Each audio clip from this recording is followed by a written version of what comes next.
आखिर क्या इसराइल की और लेबनान की मजबूरियां थीं कि ये बदतरीन दुश्मन थे और ये एक टेबल के ऊपर अचानक से आकर बैठ गए और इन्होंने आपस में तय किया कि 1 साल से ज्यादा चलने वाली इस जंग को बंद होना चाहिए। क्या वाकई में ही ये पीस डील लॉन्ग टर्म साबित होगी, एक लॉन्ग लास्टिंग पीस को इंश्योर कर सकेगी मिडिल ईस्ट के अंदर, या ये बाकी डील्स की तरह एक शॉर्ट टर्म मैयर साबित होगा और दोबारा से यही डिस्ट्रक्शन और डेवस्टेशन मिडिल ईस्ट में शुरू हो जाएगी। जब से हिजबुल्लाह के चीफ हसन नसरुल्लाह को मारा गया उसके बाद ये ग्रुप दोबारा से खड़ा नहीं हो सका। एक कंस्पिरेसी थ्योरी ये है कि हिजबुल्लाह इन 60 दिनों में अपने आप को रीऑर्गेनाइज करेगा और इसराइल की तरफ से भी यही कोशिश है कि इन 60 दिनों में इसराइल अपनी मिलिट्री को दोबारा से रीऑर्गेनाइज करे, दोबारा से उसको बकअप करे और हिजबुल्लाह के खिलाफ खड़ा करे।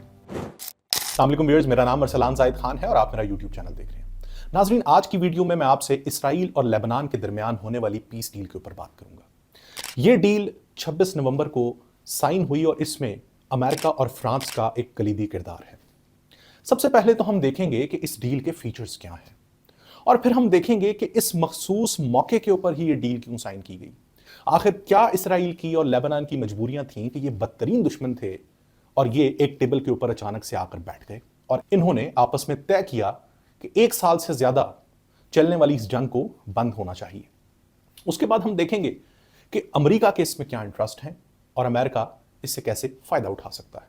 और लास्ट पे हम एक एनालिसिस करेंगे कि क्या वाकई में ही ये पीस डील लॉन्ग टर्म साबित होगी, एक लॉन्ग लास्टिंग पीस को इंश्योर कर सकेगी मिडिल ईस्ट के अंदर, या ये बाकी डील्स की तरह एक शॉर्ट टर्म मैयर साबित होगा और दोबारा से यही डिस्ट्रक्शन और डेवस्टेशन मिडिल ईस्ट में शुरू हो जाएगी। तो स्टार्ट करते हैं कि इस डील के फीचर्स क्या हैं। इस डील का पहला फीचर यह है कि 60 डेज के अंदर अंदर 60 दिनों में इसराइल लेबनान से अपनी फोर्सेस निकाल लेगा और उन्हीं 60 दिनों में लेबनान की गवर्नमेंट इसराइल को एक गारंटी देगी कि हिजबुल्लाह और इस तरह के बाकी मिलिटेंट ग्रुप्स वो लेबनान के अंदर ऑपरेट करना बंद कर देंगे और वो लेबनान से इसराइल के ऊपर किसी किस्म का हमला नहीं करेंगे।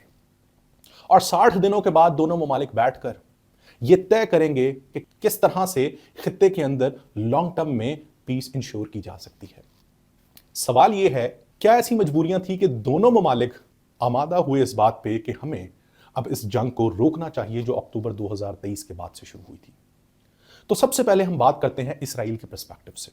इसराइल की सबसे पहली मजबूरी यह थी कि 14 महीनों से इसराइल की फोर्स मुख्तलिफ महाज पर लड़ रही थी, हमास के खिलाफ, हिजबुल्लाह के खिलाफ, ईरान के खिलाफ, और आहिस्ता आहिस्ता वो फोर्स एग्जॉस्ट हो रही थी।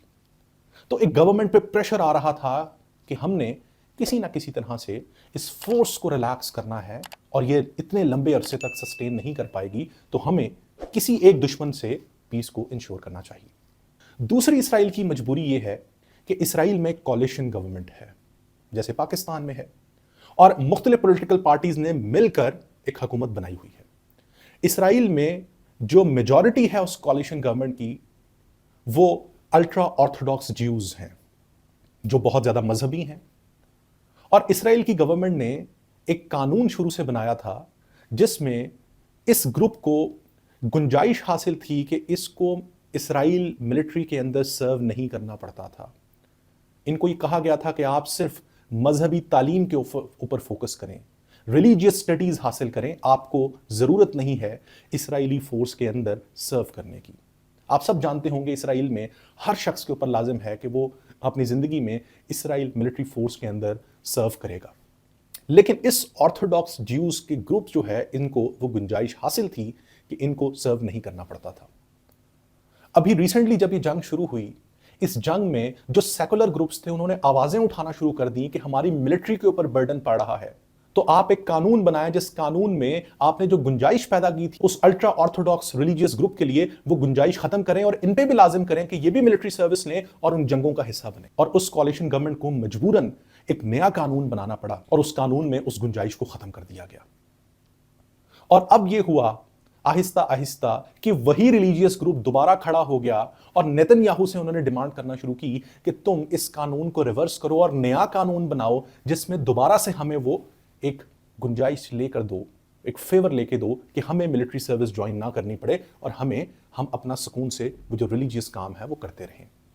तो इसराइल के अंदर सेकुलर और रिलीजियस फैक्शंस के अंदर जो एक डिवाइड आया सिर्फ इस वजह से कि वो मिलिट्री सर्विस में सर्व करें, क्योंकि इसराइल की मिलिट्री के ऊपर बर्डन पड़ रहा था, उनको मुख्तलिफ महाज पर जंग लड़नी पड़ रही थी। इसने नेतन्याहू के लिए एक बहुत बड़ा डायलेमा क्रिएट किया और अल्टीमेटली नेतन्याहू ने ये अनाउंस किया कि हमें पीस इंश्योर करनी चाहिए कम से कम हिजबुल्लाह के साथ, ताकि वो बर्डन कम हो और हम फैसिलिटेट कर सकें, हम एक नया कानून प्रपोज कर सकें उस रिलीजियस क्लर्जी के लिए और उनके ऊपर भी सवाल ना उठें। तो ये एक कॉम्प्लेक्स सिचुएशन इस टाइम पर इसराइल में खड़ी है, जहां पर मिलिट्री फोर्स पे भी बर्डन है और दूसरा एक सेकुलर और रिलीजियस फैक्शंस के अंदर भी रिफ्ट है कि उस मिलिट्री फोर्स में सर्व करें या ना करें।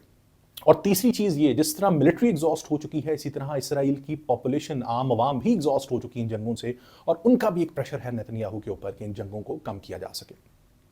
अब हम बात करते हैं लेबनान के पर्सपेक्टिव से। लेबनान की जो मजबूरियां हैं उसमें पहला एलिमेंट है इसराइल के बदतरीन किस्म के अटैक्स हिजबुल्लाह के ऊपर और हिजबुल्लाह का एज अ ग्रुप डिसऑर्गेनाइज्ड हो जाना। जब से हिजबुल्लाह के चीफ हसन नसरुल्लाह को मारा गया, उसके बाद ये ग्रुप दोबारा से खड़ा नहीं हो सका। इसकी वो जो यूनिटी थी, स्ट्रेंथ थी, वो टूट गई, ये डिसएल्यूजन हुआ और उसके बाद से ये ग्रुप अभी तक खड़ा नहीं हो पाया। और दूसरा ये कि लेबनान के अंदर इस टाइम पर 1 मिलियन से भी ज्यादा रेफ्यूजीज हैं जो कि ईरान की इकोनॉमी के ऊपर बर्डन है, और उन्हीं रेफ्यूजीज में कुछ ऐसे सेक्टेरियन ग्रुप्स हैं जो वहां के एग्जिस्टिंग शियाज हैं उनको डिस्टर्ब कर रहे हैं। और लेबनान के अंदर एक खतरा है कि एक सेक्टेरियन वायलेंस ना शुरू हो जाए, शिया सुन्नी फसादात ना शुरू हो जाए, क्योंकि ज्यादातर जो रेफ्यूजीज हैं वो सुन्नी हैं और लेबनान की पॉपुलेशन शिया है, और उन सुन्नी ग्रुप्स में कुछ मिलिटेंट ग्रुप्स भी शामिल हैं। तो लेबनान ने देखा कि इस जंग से उनको इकोनॉमिक लॉसेस हुए, उनके मुल्क में रेफ्यूजी क्राइसिस आया, एक नई सेक्टेरियन वेव शुरू हो रही है, और इसराइल हिजबुल्लाह पे कांस्टेंट अटैक कर रहा है और उसमें मासूम लोग भी मारे जा रहे हैं। ये वो फैक्टर्स हैं जिनकी वजह से हिजबुल्लाह ने सोचा कि हमें इस टाइम पर इसराइल के साथ बैठकर एक ट्रूस साइन करना चाहिए, जिससे एटलीस्ट हमारे मुल्क में कुछ स्टेबिलिटी आ सके। और तीसरा एक बहुत बड़ा फैक्टर है ईरान। आप ये सुनकर हैरान होंगे कि ईरान एक टाइम पर जो उसने ग्रुप बनाया हुआ था, जैसे एक्सिस ऑफ रेजिस्टेंस कहते हैं, इस ग्रुप में Iran, Iraq, Syria, Hezbollah, Hamas, ये ममालिक और ये नॉन स्टेट मिलिशिया शामिल थे, और इन्होंने अपना नाम एक्सिस ऑफ रेजिस्टेंस रखा था। इसका मतलब ये था कि हम इसराइल को रेजिस्ट करते रहेंगे, हम फ़लस्तीनियों को आज़ाद करवा के रहेंगे, और हम अमेरिका को भी जो है वो काउंटर करते रहेंगे। आज उसी ईरान ने अनाउंस किया है कि हमारी जो सपोर्ट हिजबुल्लाह को थी और हमारी हमास को थी, हम उसको डी लिंक कर रहे हैं। हम अब अपनी सपोर्ट आहिस्ता आहिस्ता विड्रॉ करते जाएंगे हमास और हिजबुल्लाह से। ये एक बहुत बड़ी स्टेटमेंट है ईरान की, क्योंकि ईरान ये समझता है कि अब जो यूएस के अंदर एडमिनिस्ट्रेशन आ रही है ट्रंप की, वो मजीद सख्तियां करेगी, और सख्तियों का मतलब मजीद इकोनॉमिक सैंक्शंस हैं, और उन इकोनॉमिक सैंक्शन से ईरान के अंदर अवाम मजीद तंग आकर ईरान की लीडरशिप के खिलाफ खड़ी हो जाएगी। तो ईरान इस टाइम पर एक बहुत बड़ा डायलेमा के अंदर है। और अभी ईरान की एक स्टेटमेंट आई है कि हमें यूएस के साथ अब बैठकर बात करनी चाहिए, हमें अब यूएस को पैसिफिक सेटलमेंट की तरफ लाना चाहिए। तो ईरान ने अपना एक पैसिफिक स्टांस दिखाया है, एक नरम स्टांस दिखाया है टुवर्ड्स यूएस। और ईरान का ये कहना कि हम डी लिंक कर रहे हैं हिजबुल्लाह और हमास को जो सपोर्ट करते आए हैं, इसका मतलब कि कहीं ना कहीं ईरान कमजोर पड़ रहा है और ईरान की इकोनॉमी और पॉलिटिकल स्ट्रेंथ के ऊपर सवालिया निशान खड़े हो रहे हैं। और ईरान ने भी इसराइल और हिजबुल्लाह की इस डील के ऊपर कोई सख्त स्टांस नहीं दिया। तो ये वो 3 पर्सपेक्टिव हैं जिसकी वजह से हम देखते हैं कि ये डील साइन हुई। अब बात ये है कि अमेरिका का इसके अंदर क्या इंटरेस्ट है। अमेरिका में जॉय बाइडन प्रेसिडेंट हैं और वो जा रहे हैं, और जॉय बाइडन चाहते हैं कि वो एक लेगेसी छोड़कर जाएं, वो अपनी फॉरेन पॉलिसी एक पॉजिटिव नोट पर छोड़कर जाएं, ताकि वो दुनिया को बता सकें अपने जाने के बाद कि मैंने मिडिल ईस्ट के अंदर जो डिस्ट्रक्शन बढ़ रही थी उसके अंदर उसको कम करने में, उसको खत्म करने में एक बुनियादी किरदार अदा किया है। और यही नहीं, जॉय बाइडन ने 2022 में भी लेबनान और इसराइल के दरमियान एक मैरिटाइम डील करवाई थी, जो कि एक बहुत बड़ी सक्सेस है यूएस की।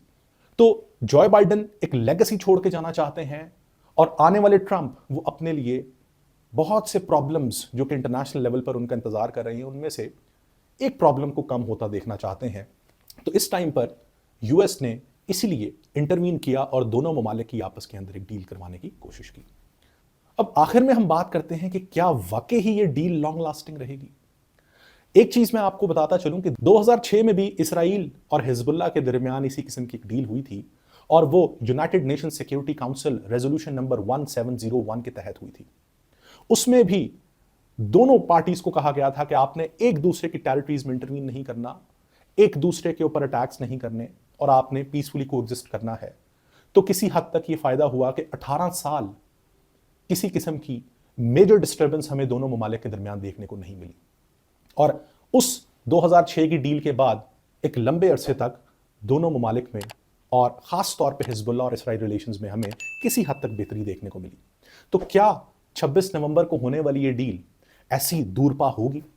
इसमें पहला पर्सपेक्टिव तो ये है कि ये डील लॉन्ग लास्टिंग नहीं हो सकती। क्यों? क्योंकि इसराइल, लेबनान और ईरान, इनके जो लॉन्ग टर्म मिडल ईस्ट के अंदर मोटिव्स हैं, ये उन मोटिव से पीछे नहीं हटे। इनके जो आइडियोलॉजिकल डिफरेंस हैं वो वहीं के वहीं खड़े हैं। ईरान आज भी कहता है कि फलस्तीन को आजाद होना चाहिए।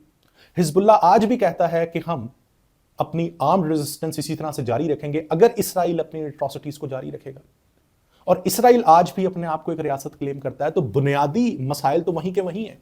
दूसरी रीजन ये कि जो 60 दिन का टाइम है, एक कंस्पिरेसी थ्योरी ये है कि हिजबुल्लाह इन 60 दिनों में अपने आप को रीऑर्गेनाइज करेगा, ईरान उसको दोबारा से सपोर्ट करेगा। तो हिजबुल्लाह और ईरान को ये कुछ टाइम चाहिए जिसके अंदर उस ग्रुप को रीऑर्गेनाइज किया जाए और वो दोबारा से अपनी एक्टिविटीज इसराइल के खिलाफ शुरू कर सके। और इसराइल की तरफ से भी यही कोशिश है कि इन 60 दिनों में इसराइल अपनी मिलिट्री को दोबारा से रीऑर्गेनाइज करे, दोबारा से उसको बकअप करे और हिजबुल्लाह के खिलाफ खड़ा करे। तो इस पर्सपेक्टिव से देखा जाए तो ये एक वाकई रियलिस्ट पर्सपेक्टिव लगता है कि वो ममालिक जिनके अंदर आइडियोलॉजिकल क्लैश हैं और डिकेड्स से वो क्लैश चलते आ रहे हैं, आप किस तरह से अचानक से एक डील के थ्रू उनको खत्म कर सकते हैं। और दूसरा पर्सपेक्टिव ये है कि अगर 2006 में तब भी यही मसाइल थे, अगर 2006 के अंदर ये डील साइन इस तरह की हो सकती है और 18 साल तक पीस को इंश्योर कर सकती है, तो शायद ये जो एक सीज फायर डील की गई है, इसमें मजीद कोशिशें की जाए, मजीद जो रीजनल एक्टर्स हैं उनको इन्वॉल्व किया जाए, तो लॉन्ग टर्म के अंदर दोनों ममालिक के दरमियान ताल्लुकात में बेहतरी आ सकती है। तो मैं ये सवाल आपके ऊपर छोड़ता हूं कि आप किस पर्सपेक्टिव से इत्तेफाक करते हैं। कमेंट्स में अपना फीडबैक जरूर दीजिएगा और बताइएगा कि क्या आप समझते हैं कि ये डील लॉन्ग लास्टिंग होगी, या आपको लगता है कि ये एक टैक्टिक है इसराइल की तरफ से भी और ईरान और हिजबुल्लाह की तरफ से भी कि वो रीऑर्गेनाइज करना चाहते हैं अपने आप को, टाइम लेना चाहते हैं ताकि वो मजीद एनर्जी से अगले मरहले में एक दूसरे को काउंटर कर सकें। मैं नेक्स्ट वीडियो में एक नए करंट अफेयर्स के टॉपिक्स के साथ आपके सामने हाजिर हूंगा। बहुत शुक्रिया।